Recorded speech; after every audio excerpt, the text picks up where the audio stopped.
Hey guys, it's Peter again. Funny how I always seem to find something to say when I'm driving. Yeah, it's just meditating on something again that I thought was pretty profound. I was just talking to somebody a little while ago about the gospel and what it is, and I said something that I shocked myself even with. Sometimes the Spirit seems to use my tongue before my mind even knows it. So that's pretty awesome. Anyway, what I said was that nothing bad ever happens outside the ignorance of the goodness of God. And I thought, after I said that, I thought, I don't think that came from me. That was too good. It's a pretty bold statement, though. I mean, that can't be the solution to fixing every bad thing, could it? Having a better revelation of the goodness of God, specifically the goodness of God towards mankind. But really, that's what it is. And the Apostle Paul understood this. He said in Romans chapter 2, he says, it says it in several passages actually, that I am not ashamed of the gospel because it is the power unto salvation, saying basically that he had so much confidence in the gospel because the gospel, the good news, was the answer to salvation. Salvation from what? From anything, from everything that's wrong. The good news is the answer. And in 1 Timothy chapter 1 verse 11, it says it describes the gospel like this. It calls it the gospel of the glory of the blessed God. And if you look in the Greek, that word blessed there is makarios. I think that's how you say it. But that word also means happy. The glorious gospel of a happy God.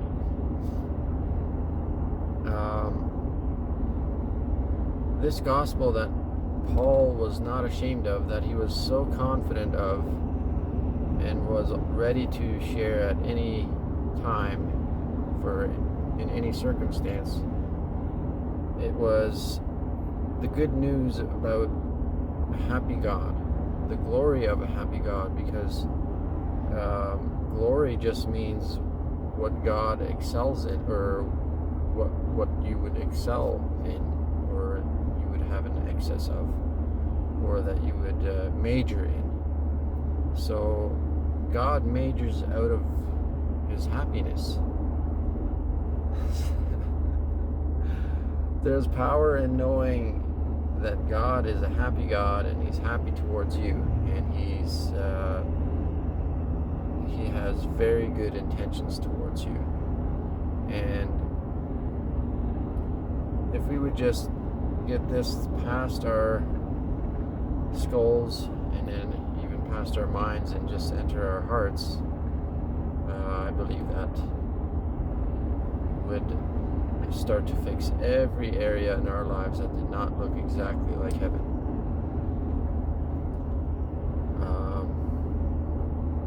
It's just also reminded of another passage out of Isaiah chapter 55, where it says, God says this, my thoughts are not your thoughts, and my ways are not your ways. And then as the heavens are higher than the earth, so my thoughts are higher than yours. And this is very, very often quoted passage over the pulpit especially, and misused like crazy, I believe. Basically giving the illusion that God is a mysterious God that, well, because his ways are so much different than ours that we just can't understand them. That's not at all the point that he's making. He's just making a point that this specifically, this point is that just previous to that verse, it says that the wicked should depart from their ways, and that he would freely pardon.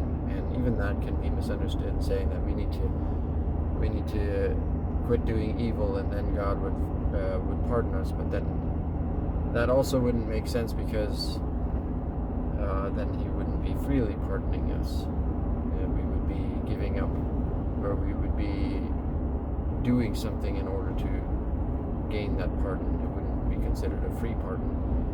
But what it's saying is, the wicked ways. What are the ways of the wicked? And that is the opposite of God's freely pardoning. He's making a point there that God's ways are different than the wicked.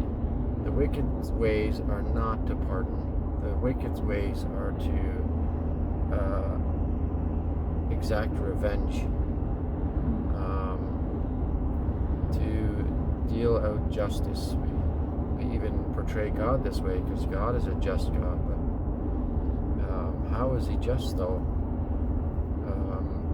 He's much more just than to exact revenge on his children, because we are his children. Mankind are his children. So we would pay evil with evil, but God does not. His ways are much higher, and he says he will freely pardon, and then he will draw many nations to himself that way. And this is actually the key. This is what humanity has been looking for since the beginning of time. How can we fix what's so devastatingly wrong with mankind? We're so self-destructive and so prone to do what's not good. And it's the heart issue. We've been trying to, some would find a solution in just turning us into robots, or taking away our free will. Communism, kind of like that. Somebody needs to control us, because we can't control ourselves. But there's a better, more permanent solution, and that is the goodness, the glory of a happy God. We need to know this. We need to tell people about this God that excels in and through his happiness, and that actually is the power that we need. That's the power that activates the spirit that already is in us and was born 2,000 years ago through what Jesus did on the cross. And when we have the revelation, it's like finally our true identity can express itself, and we can be who we really are, because we are not defined by our actions alone.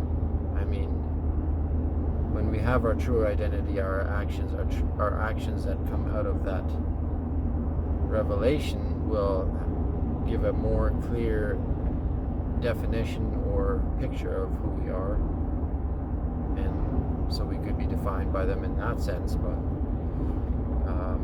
ultimately, we are who we are because of God in us.